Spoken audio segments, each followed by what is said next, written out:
గం గణపతయే నమః. ఓం దుం దుర్గాయే నమః. ఓం ఆంజనేయాయ నమః. ఆదిత్యాయ చ సోమాయ మంగళాయ బుధాయ చ గురుశుక్రశనిభ్యశ్చ రాహవే కేతవే నమః. ఓం జాతవేదసే సునవామసో మమరాతి యతో నిదహాతి వేదః స నః పరుషదతి దుర్గాని విశ్వానావేవ సింధుం దురితాచ్యగ్నిః. ఓం దుం దుర్గాయే నమః. ఓం రాహుగ్రహాయే నమః. ఓం అర్ధకాయం మహావీరం చంద్రాదిత్య విమర్ధనం సింహికాగర్భసంభూతం తం రాహుం ప్రణమామ్యహం. ఈ యొక్క స్తోత్రాన్ని వీక్షించేటటువంటి వాళ్ళల్లో ముఖ్యంగా ప్రతి ఒక్కరూ దుర్గాదేవిని ఆరాధించవచ్చు. ముఖ్యంగా కర్కాటక రాశివారు, తులారాశివారు, సింహరాశివారు, వృశ్చిక రాశివారు, మకర, కుంభ, మీన రాశివారు మాత్రము తప్పకుండా రాహుగ్రహ ఈ స్తోత్రాన్ని నిత్యము 18 సార్లు పఠించి, అలాగే దుర్గాదేవి యొక్క అష్టోత్తరాన్ని లేదా దుర్గాదేవి యొక్క ఏ మంత్రాన్ని, శ్లోకాన్ని, స్తోత్రాన్నైనా సరే రోజుకి 2 సార్లు ఉపాసిస్తేనే వారు రాహుగ్రహ ఆయన ఆడేటటువంటి విన్యాసాల నుంచి బయటపడే అవకాశాలు ఉన్నాయని గుర్తుంచుకోవాలి. ముఖ్యంగా వినేటటువంటి ఈ యొక్క వీక్షించేటటువంటి ప్రేక్షకులందరూ కూడా ముఖ్యంగా కొన్ని ఎథిక్స్తో కూడినటువంటి ఆ బుద్ధిని, జ్ఞానాన్ని ఉపయోగించుకోగలిగితే బాగుంటుందని ఉద్దేశ్యము. ఎందుకంటే ఈ యొక్క రాహుగ్రహము అనేటటువంటిది ఒక పొగ లాంటిది, సమస్తము వాయువుతో కూడి వ్యాపించి ఉంటుంది. ఎందుకంటే ఇప్పుడు రాహువు కొన్ని నెలల బట్టి వాయురాశి స్థితిలోనే ఉన్నాడు. అంటే కుంభరాశి అనేటటువంటిది ఆయన యొక్క స్వక్షేత్రము. స్వక్షేత్రగతుడై దాదాపుగా నవంబర్ 22వ తేదీ వరకు కూడా శుభగ్రహ అధిపతి అయినటువంటి గురుగ్రహ నక్షత్రంలో ఉండి తన యొక్క మిత్రుడైనటువంటి శని యొక్క రాశిలో ఉండి ఇరువురి యొక్క ఫలితాలని కూడా బ్యాలెన్స్ చేస్తూ ఇబ్బందులను పెడుతూనే వీళ్ళందరికీ కూడా, ఈ రాశిలో వారందరినీ కొంత రక్షించగలిగేటటువంటి పరిస్థితిని కలిగి ఉన్నాడు ఈ రాహు మహానుభావుడు. ఎందుకంటే మనకి ఉన్నటువంటి నవగ్రహాలలో రాహుగ్రహానికి, కేతుగ్రహానికి కూడా ఉచ్చము, నీచము, అట్లాగే స్వక్షేత్రము, కుంభక్షేత్రము అనేటటువంటివి ఏదో మన ఋషులు కొంతవరకు ఆపాదించారే కానీ వీరికంటూ ఒక ఇల్లు లేదు, వీరికంటూ ఒక సంస్థానము లేదు. వారు ఏ ఇంట్లో ఉంటే, ఏ నక్షత్రంలో ఉంటే, ఏ గ్రహాన్ని వీక్షిస్తే, ఏ గ్రహము వీరిని వీక్షిస్తే, ఏ గ్రహము వీరి నక్షత్రాలలో ఉంటే ఆ గ్రహము ఆ ఇంటి యొక్క ఫలితాలని మొత్తం వీరు లాగేసుకొని వారికి ప్రసాదించేటటువంటి అతి గొప్పవారు ఈ రాహువు మరియు కేతువు కూడా. వీరు సర్పగ్రహాలు. అంటే పూర్వజన్మల్లో కానీ ఈ జన్మల్లో కానీ ఈ రాహుకేతువులకి సంబంధించినటువంటి సర్పదేవత, అంటే అధిష్టాన దేవత సర్పములు వీరిద్దరికీ కూడా. కాబట్టి కొంతమందికి జాతకాలలో అనంతకాల సర్పయోగ దోషాలని, అట్లాగే సవ్యకాల, అపసవ్యకాల, అర్ధకాల సర్పయోగ దోషాలని, సంపూర్ణ కాల సర్ప యోగాలని, అట్లాగే జన్మలగ్నం నుంచి కూడా 12 లగ్నాలకి వీరు లగ్నంలో ఉంటే ఏంటి, కుటుంబ స్థానంలో ఉంటే ఏంటి, తృతీయంలో ఉంటే ఏంటి, చతుర్థంలో ఉంటే ఏంటి, అంటే ఈ రాహుకేతువులు 12 లగ్నాలలో 12 రాశుల్లో దాదాపుగా 144 ప్లస్ కేతువు నుంచి చూస్తే ఇంకో 144, 288 కాలసర్ప యోగ దోషాలని అనుభవిస్తూ ఉంటాము అందరము కూడా. అయితే వీరి యొక్క దశలో, అంతర్దశలో, విదశలో, సూక్ష్మదశలో, ప్రాణదశలో వచ్చినప్పుడు, గోచారంలో వీరికి ప్రతికూలమైనటువంటి స్థానగతుల్లో ఉన్నప్పుడు మాత్రమే వీరికి అవి ఎక్కువగా ఇబ్బంది పెట్టేటటువంటి పరిస్థితులు ఉన్నాయి. మరి ఇప్పుడు ఇందాక చెప్పినటువంటి రాశుల వారికి అయితే కనుక తప్పకుండా ఈ రాహుగ్రహము యొక్క ఇబ్బందులు పడేటటువంటి అవకాశాలు ఎక్కువగా ఉన్నాయి. ముఖ్యంగా ఈ రాహువు వాయుతత్వపు రాశి అయినటువంటి అట్లాగే తన యొక్క సొంత నక్షత్రమైనటువంటి శతభిష నక్షత్రంలోకి ప్రవేశించాడు నవంబర్ 23వ తేదీన. అది తన యొక్క మిత్రరాశి స్వక్షేత్ర రాశి అయినటువంటి కుంభరాశిలో ఉండటం అనేటటువంటిది ఇది నిగూఢమైనటువంటి మర్మగర్భితమైనటువంటి రాశి. కుండ అంటే కుండలో ఏమున్నాయో ఎవరికీ తెలియదు, అంత మర్మగర్భంలో ఉన్నటువంటి ఈ రాశిలో శని యొక్క లక్షణాలని, శని ఇచ్చేటటువంటి ఫలితాలని పరిపూర్ణంగా తన యొక్క అధీనంలోకి తీసుకొని మకర రాశి, కుంభరాశి. మకరం అనేటటువంటిది ప్రతి వ్యక్తి యొక్క అంటే న్యాచురల్ జోడియాక్లో మేషం నుంచి 10 కర్మస్థానము, 11 అభీష్ట స్థానము. ఈ 2 రాశులకు అధిపతి అయినటువంటి అంటే వృత్తి, ఉద్యోగ, కెరీర్ విషయాలకి సంబంధించినటువంటి విషయాలను అట్లాగే ఎవరైతే ఏదైతే మనసులో కోరుకుంటారో ఆ విషయాలని పరిపూర్ణంగా ఇచ్చేటటువంటి రాశి.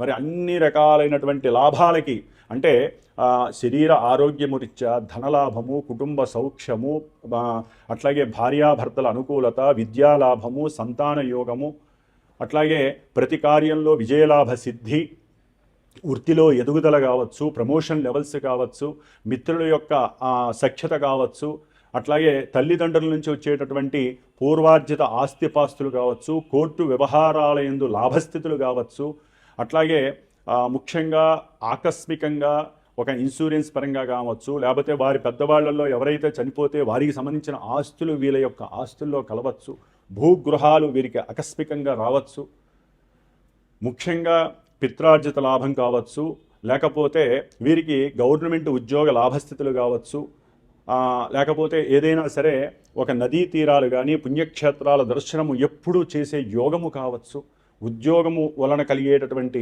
ఉన్నతమైనటువంటి ప్రమోషన్స్ లెవెల్స్ కావచ్చు, మిత్ర లాభము, సమస్త కార్య లాభసిద్ధి, నష్టాలు కూడా లాభాలుగా మారేటటువంటి అవకాశము. ఇన్ని అవకాశాలు ఇచ్చేటటువంటి మేషాది 12 రాశుల్లో ఈ కుంభరాశి అనేటటువంటిది అభీష్ట స్థాన సిద్ధి కలిగినటువంటి లాభస్థానము. ఈ లాభస్థానంలో రాహువు కొన్ని నెలలుగా ఉన్నాడు.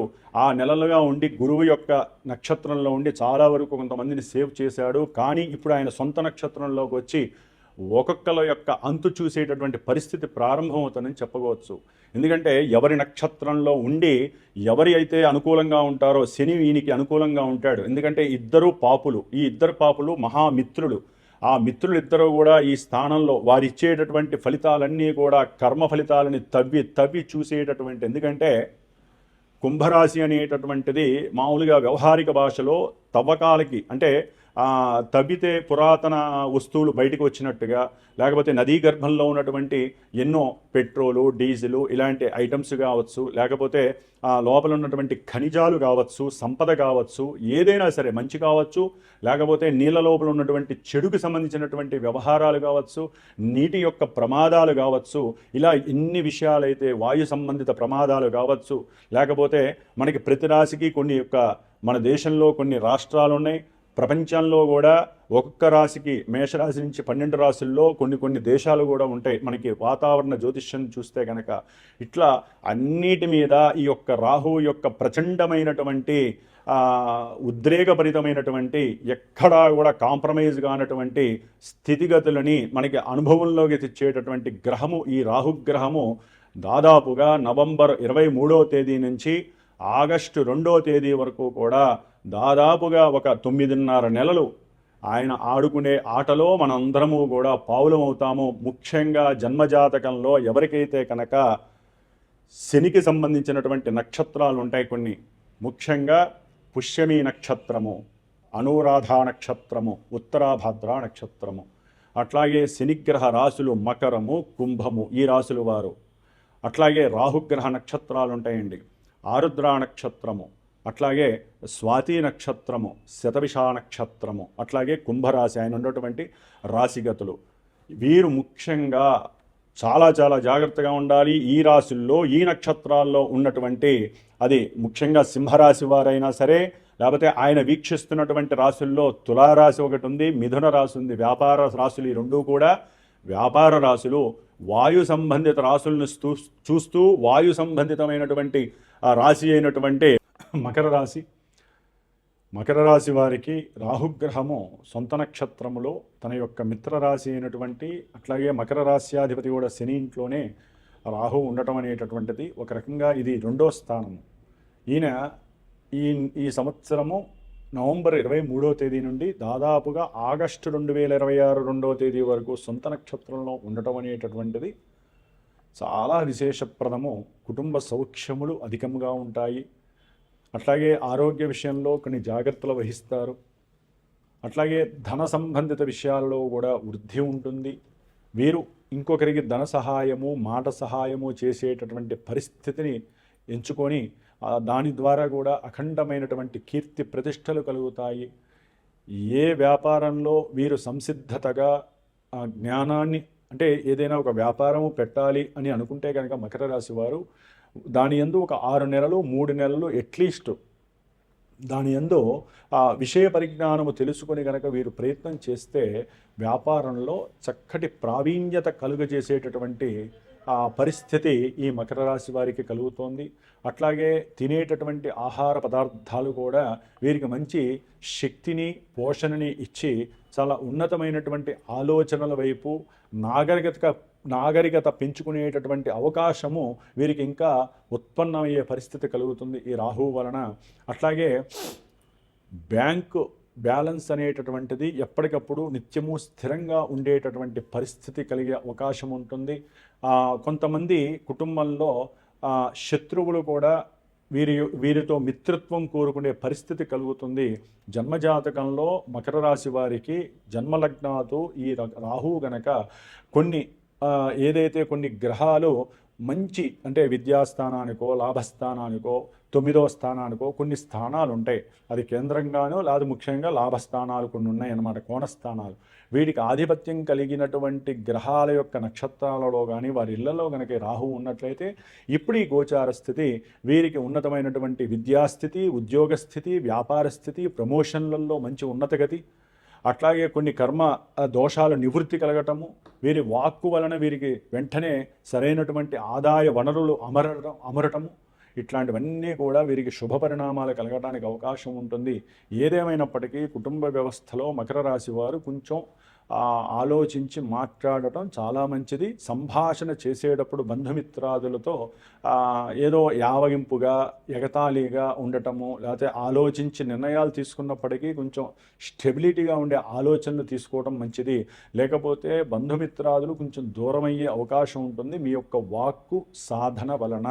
కాబట్టి జాగ్రత్తగా ఉండండి. మకర రాశి వారికి ఉన్నంతలో రాహు ఉన్నాడు. ఏదేమైనప్పటికీ వీరు దినదిన ఆర్థికాభివృద్ధి కోసము, వాక్ శుద్ధి కోసము, సిద్ధి కోసము దుర్గాదేవి ఆరాధన చేసుకోవటము చాలా విశేషప్రదము. లక్ష్మీదేవికి సంబంధించిన పూజా పునస్కారాలు, కాస్త మాషచక్ర నివేదనలు దుర్గాదేవికి, అంటే గారెలు నివేదన చేయడం ద్వారా వీరికి ఇంకా చక్కటి జ్ఞాన వృద్ధి కలుగుతుంది.